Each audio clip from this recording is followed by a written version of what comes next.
show is because our next guest visits quite frequently. Let's spin around the NBA as we go Dramming with Jalen. Please welcome Knicks swingman, Jalen Rose!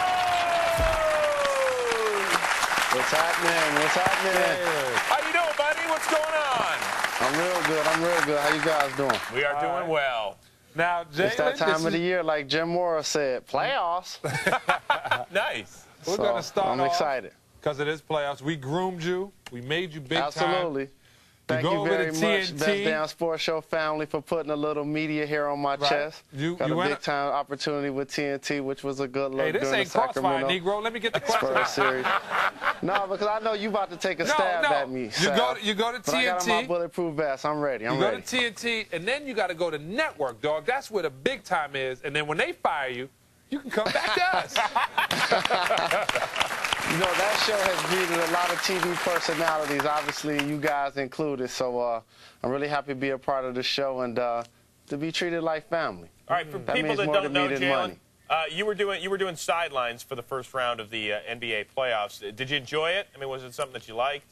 Yeah, I had a great time doing it. The players embraced me a lot. They showed me a lot of love, which was nice. It's always, you know, feels good to be embraced by your peers. They respected what I was doing, the coaches, and you know, the work on the media side was a lot of fun. Some I went to college to practice doing at the University of Michigan. Communications was my major, so I'm just chasing my major, and I'm just taking advantage of being on a couple of bad teams that weren't making the playoffs the last couple of seasons. So I guess I'm trying to find a second job as well. Yeah, that's a huge benefit, obviously, having the Knicks suck.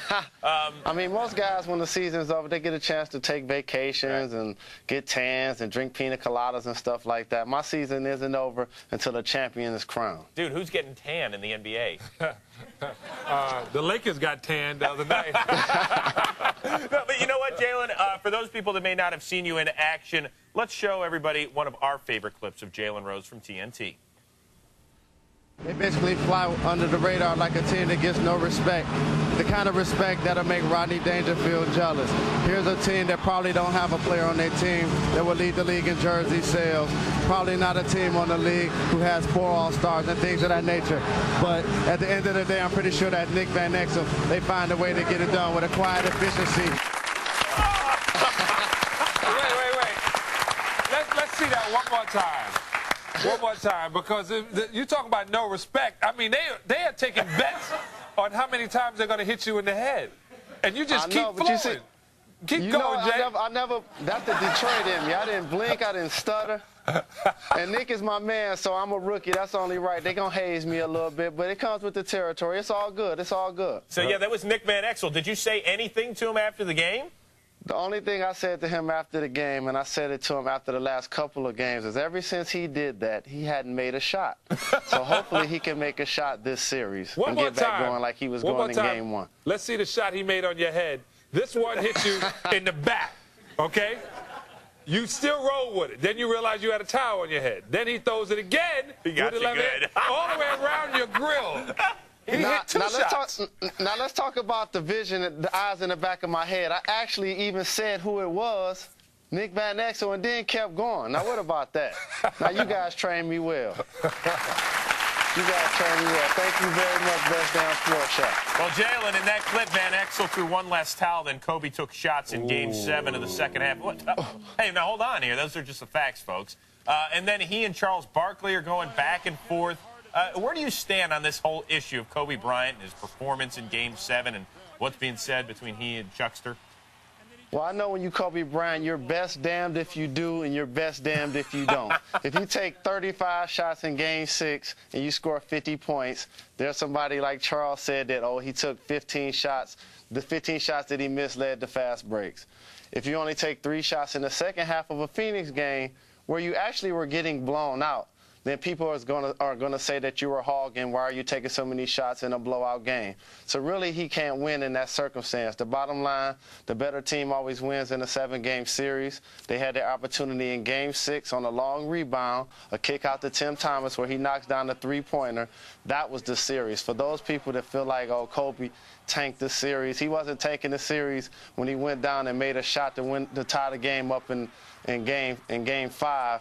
And then turned around and made a game-winning jumper from the right elbow. So at the end of the day, you just lose, and I guess when you lose, a lot of people can have opinions, and I think that's unjust. Good to go, Jalen. I almost can't say anything. Wow. He don't deserve that. No, he don't deserve that. There's a lot of Kobe haters out there, don't get me wrong, but I don't feel like he deserved that. He don't deserve that one. How about Charles dropping dime that he got Texas from text messages Did from... you just say Texas? Yeah, he got Texas, the whole state of Texas. He got text messages from Kobe. It was like some, you know what? It's like Denise Richards. These are the messages I got from Charlie Sheen. How whack was that? I know, but how whack? What about Charles dropping dime about $10 million that he lost gambling? Wow, it's a lot of people that haven't seen that kind of money. That's a big time admission. Hey, but you know what? That's a big time price tag. I go to Vegas with him. He gets the best rooms. Don't say nothing. Well, I guess you spending $25,000 at the table. On one hand, they might as well give you a whole floor. Jalen, you're messing up my free drinks and my hotel room. Well, you got to shout out the hotel then. You got to do your plug. Yeah, all right, hey, Jalen, all right, let's move on. A guy that came up money this year, Steve Nash, NBA MVP for the second straight season. Sal's been preaching Kobe, Kobe, Kobe all year.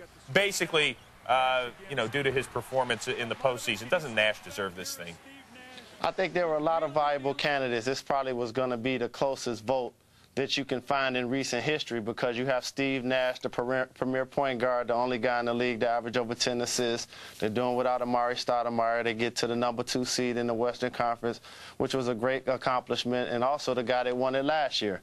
Then you have a guy like Chauncey Billups, who's a team won 60-plus games. He's the leader of that team. He's the point guard. So who was your vote? Bryant, who was your vote? Who's the most spectacular individual, and who LeBron James, who's a spectacular individual. We got to go. Who was the most valuable player? The most valuable player is not necessarily the best player. But who was it? Just give me the answer. I think the best player this season had to be the Kobe Bryant or But LeBron James. who was the most valuable? But the most valuable player was Steve Nash. Listen, we'll answer the question next time you're on, maybe. I thought Barry Bonds was on the way he was talking. Jalen, as always, buddy, we appreciate it. Barry Bonds. Good talking to you, pal. Jalen Rose, everyone. He said I didn't get an answer. That's true. Well, of course we didn't. Hey, did you see who was very interested in this segment? Who? The guy that's behind camera 6. Oh. Did you see who's working it? Do you see who that is? Who is that? Rip Hamilton and the Pistols. Good job. We love your internship here at Best Damn. All right, guys, coming up, the men who wrote the book that brought Barry's reported steroid abuse